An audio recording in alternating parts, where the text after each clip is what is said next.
Хей юу эзэн залуусаа энэ удаагийн бичлэгээр уулзч байгаад та бүхэндээ маш их баяртай байна. За тэгэхээр өнөөдрийн базаа бол маш олон мэдээллийг агуулсан байгаа учраас та бүхэн бичлэгээ дуустал нь үзээрэй. За шууд эхний мэдээндээ орцгоё. За эхний мэдээ юу вэ гэвэл Увсын Direction тогтох гэдэг нэг залуу байдаг штэ. За тэр болон рэпер Wolfism хоёрын хооронд нэг маргаан яваад байгаа юм шиг байгаамаа. Тэгээд Direction тогтох саяхан өөрийнхөө лайв дээр нэг иймэрхүү зүйлсийг ярьсан байна. Бичиг номын яг энэ бодлого талаас юм яриад явах нэг ч хүн ойлгохгүй. За мөн гисэр бацаа юу гэнэ чам шиг согтуу боллоо лав дотохгүй стаа минь аллаа.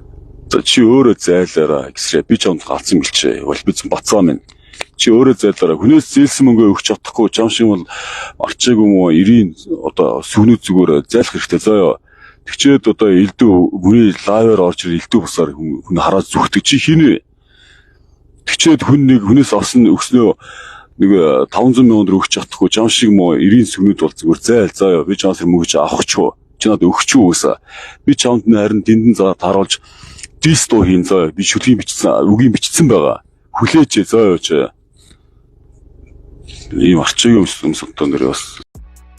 За энэ хоёрын маргаан нэлээд удаан үргэлжилж байгаа баха. Тэгээд үзэгчд маань бол тогтмол над руу мэдээллийг илгээжсэн. Тэгээд ерөнхийдөө нэг жоохон зүйлээс уулзлаа. Үйл ойлголцлын маргаан үүссэн юм шиг бол санагдсан. За дараагийн мэдээлэл дээр бол рэпер 291 мэдээллийг бол онцолж гинэ. Тэгээд бүх хүмүүс ерөнхийдөө үтсэн байх, харсан байх. Би юу хийч вэ гэж дараа намайг барихгүй тулд өөрөөсдийнхөө аргаар өөдөөс нь айхгүй тулд өнгөрсөн 30 жилийг харлаа одоо бид чинь 30 жил байна. Ах нарыг биш, намайг биш, залуу өөрсдийгөө дэмжиж хэлж байна. Чиний гартаа хувьсгал гэж мандуулдаг. Би сексийн талтай. Харин чи сонголтоо сонгуулаа. За түүний энэ үг, энэ үйлдэл цаад утгаараа ямар утга санааг илэрхийлж байна. Залуучууд та бүхэн угаасаа мэдж байгаа бах. Яг одоо Улаанбаатарыг хараарай. Бид ямар нөхцөл байдалд амьдарч байна вэ? Бидний амьдарч байгаа нөхцөл орчин сайхан байна уу? Бид сайхан амьдарч чадж байна уу? Facebook ороод сошиал орчныг нэг ажаад үз. Бас гадаа гараад Улаанбаатар хотооныг хараад үз. Монгол орны маань нөхцөл байдал, иргэдийн маань аж ахуй нүдэн дээр ил байхад илтээр энэ хүмүүсийг дэмжинэ гэдэг бол хизээж байж болохгүй зүйл. Үзэгчид фэнүүдийн ачаар амжилтыг олж олон түмэнд танигдж тэдний ачаар амьдралаа залгуулж байж тэднүүсийг ийм зүйл дээр зарж иднэ гэдэг бол үнэхээр байж болзошгүй зүйл. Бид хуучны урлагийн хүмүүсийг угаасаа бүгдээрээ л мэдж байгаа шүү дээ. Бүгд л худалдагддаг байсан. Гэхдээ орчин үеийн залуус өөр бид нар шал ондоо өгсөн яасан бэ? Бид нар ирээдүгээ хэнд итгэх вэ? Тийм ээ залуу маань чиний ирээдүй чиний гарт л байгаа. Чи л өөрийнхөө сонголтыг хий. Хинээрч бүү залга, юунд ч бүү угаагд. Хөгшин залуугийн Монголын салбар бүрийн нөлөөлөгч залуус худалдагдсан байна. Би Монгол орныхоо төлөө маш их санаа зовж байна.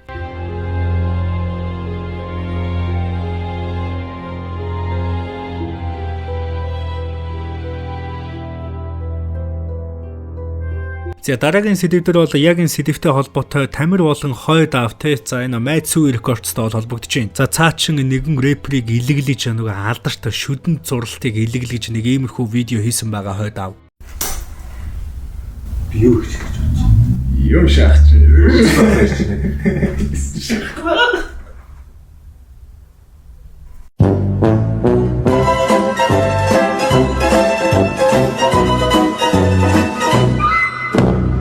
За үүний сэтгэл хэсэгт бол рэпер Тамир шууд юмтай гарууд бай. Тэгээд 290 кг кек цагаан богд, One-Day Bog хэмээх одоо сэтгэлүүдийг үлдээсэн байгаа. За мэдээж та бүхний ажиглаж байснаар бол сонгуулийн сүүлийн 1 сарын энэ солиотой хугацаанд бол бас цөөхөн хитэн худалдагдаагүй артистуудын нэг бол яа харахгүй Майцүү рекордсын Тамир болон Хойд амнар байгаа. За шууд үүнтэй уялдуулаад нэг сэдв залгаад өвчээ. За Sex цагаан богд саяхан альбомынхоо энэ listening party-г бол зарласан юм байна. Тэгээд ерөнхийдөө tax бол free. За энэ дээр нь байгаа артистууд бол One-Day Bog, Arman тэгээд сүүлийн үед гараад ирж байгаа энэ Виктор Петрович, Бачка, No Bolt DC, Butterfly, Compass, Chojo, Rookie, Locky төгөлдөр хэмээх хүмүүс байгаа. За үүн дээр нь бол тойрог гэдэг нэг хувцсны дэлгүүр байдаг штэ тэ тэрийг ажилуулдаг Агнууш гэх эмэгтэй яа манай Sex сайн үнгүү тоглолт хийх юм гинэ. Сүүлийн үед манай хүн ёстой урт хожид байгаагүйгээрээ под хийж байна да тэ ККК клип лекц ярилцлага контент гэтэл энэ бүхэн бүр төгс тулсан продакшнтай шүү. Бүр зохион байгуулалттай сонгуулийн үеийн үнийн өсөлтийг бодолцуулах дор хаяж тэрбум 10 гэмээр зардал харагдаад байгаа. За Sex ч дүүрчээ байртай, альбом тушаалтай, хэдэн зуун саятай, дуутай, клиптэй, концерттэй болдог юм байж гэж бодъё. Үгүй тэгвэл хамтарч ажиллах Арман, Butterfly, Noob болдоо. Одоо цаг уурч төгөлдөр та бүхэн яг юу авч байгаа юм бэ? Үнгүй тоглолтоос юу авах гэж очиж байгаа юм бэ? Мөнгө амлсан юм уу? Сексийг дэмжиж байгаа юм уу? Бас хэдэн зуун сая юм уу? Монгол ардын намыг дэмжиж байгаа гэж битгий хэлээрэй. Угаасаа амьдралаасаа тэс хөндлөн сонсогдно. Яг ямар зорилгоор тоглолтод нь оролцож байгаагаа сайхан нээлттэй, хариуцлагатай хэлэх хэрэгтэй байх оо найзуудаа. Нэг бол мөнгө амлсан, нэг бол секст тархитуулсан. Ийм л хоёр зам харагдаж байна да. Энэ сториг үзэх хүмүүс миний сториг сайхан скриншот хийгээд энэ артистуудыг бүгдийг нь таг хийгээд ам асуучих ёо. Cancel culture утгаараа явагдгүй ганц гай худалдагдсан нөхрийг сэвсэр байгаад л дуустдаг. Түүнтэй хамтрах хүн бүрийг, байгууллага бүрийг cancel хийж байж утгаараа cancel culture-тай болно бид. Амен. За би бол энэтэй 100% санал нийлж байгаа. За яг энэ сториг нь би тамир өөрийнхөө стори дээрээ оруулаад үххийн хоорондоо янхан хийж онгоо шааж яанам бэ найзуудаа. Бид нар лав хөдөлмөрлөөд хоосон хонохгүй хүмүүст янхнаараа дуудуулахгүй гоё байна хэмээн бичсэн байгаа. За яг үүний дараа нь бол line up дээр нэр нь байсан Lokios агдуунш тандаж стори хийсэн байгаа. За хөөё битгий андуураад байгаарай. Би сексинг ивент дээр очиж дуулан заа юу. Би мөнгө аваагүй, авахгүй, намтай шаалцаагүй. Хэн нь яан уу, энэ үү, яасны ийсэн үү надад хамаагүй. Тэнд чинь бас сонгуулийн өнгөх насанд хүрээгүй ч мань хидийг үнэхээр давгүй гэж боддог хүүхдүүд бас ирээд үнгүү сонсох дуртай артиста үзэж хараад гой болоод явнаа. Одоо бүр хөөрөд юм л болвол сонгуультай холбоод давраа шагаад агнууш магнууш хүртэл анхааруулга явуулж мавуулаа шагаад юу вэ надад аятай байдаг хүн бүрт би нэмэр тустай байхыг бодож явдаг хүн.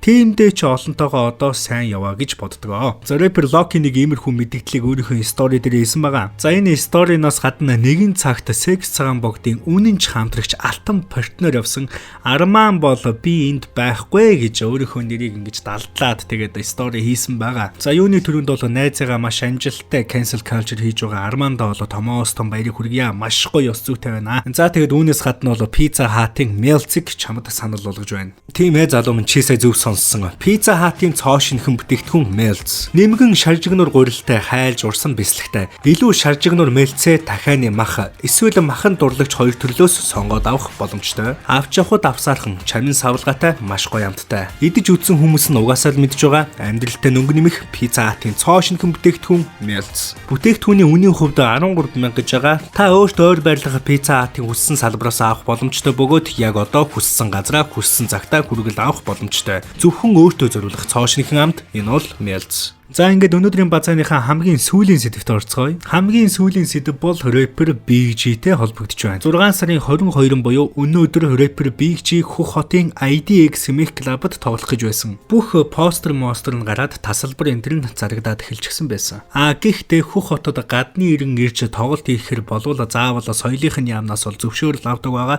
За тэгээд соёлын яамны зөвшөөрөл өгөх хугацаа нь бол 20 хоног байдаг. За тэгээд Big G-г тоглолт болохны окей гэж бодоод явжсэн чинь Big G-гийн тоглолтыг Хятадын соёлын яамнаас хүлээн зөвшөөрөөгөө татгалцсан. За яагаад татгалцсан бэ те? Миний сонссноор рэпер Big G өвөр монголчуудаа зориулж хамгийн сүүлд 2018 онд иржсэн гэсэн сураг байсан. Бүхэл бүтэн 5-аас 6 жилийн дараа ирж байхад тоглолт нь цуцлагдсан. За тоглолт яагаад цуцлагдсан бэ? Хамгийн гол учир шалтгаан нь Big G-гийн 13 жилийн өмнө хийж байсан хужаа хэмээх дуунаас болсон гинэ. За тэгээд Хятадын TikTok болох дуюун дээрээс олсон мэдээлэлээ та бүхэндээ хүргэе. They talk about hip hop. It's a bad thing.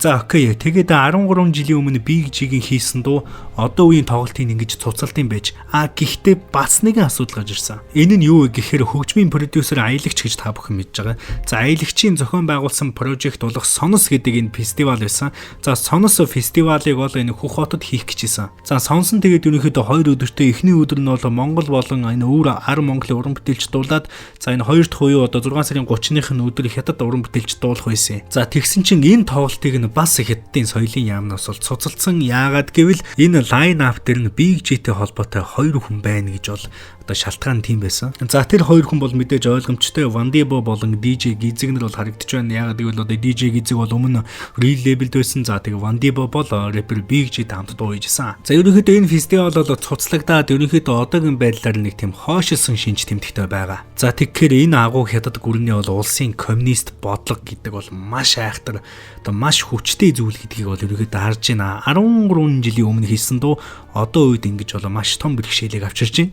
За мэдээж та бүхэн миний энэ мэдээнд бол худал үнэн гэдэгт бол эргэлзээд хэрэггүй. Яагаад гэвэл одоо миний хувьд сүүлийн 1 сар гарan бол энэ хөх хотод амьдарч байна. Тэгээд энд бас янз бүрийн тоглолтын ажлаар ирсэн, бас тоглолтын маркетингийн ажлаар ирсэн учраас би одоо тогоон дотор юу болж байгааг би бол бүгднийг маш сайн мэдж байна. Миний энэ удаагийн бичлэг бол үүгээр өндөрлөж байна. Тэгээд 6 сарын 28 буюу одоо бид бүхний хамгийн чухал зүйл болох сонгуул болоход одоо 6 хоног үлджээ. Тэгээд 6 хоногийн өмнө би ахаад нэг YouTube дээр бас базаа оруулах байх. Тэгээд та бүхэн өөрсөндөө итгээрэй. Өөрсдөө та бүхэн ирээдүгээ шийдэж чадна. Сонголт бол чиний гарт байгаа. Тэгээд subscribe-д бүү мартаарай. Сакаут. Баярлалаа үзэгчтэй.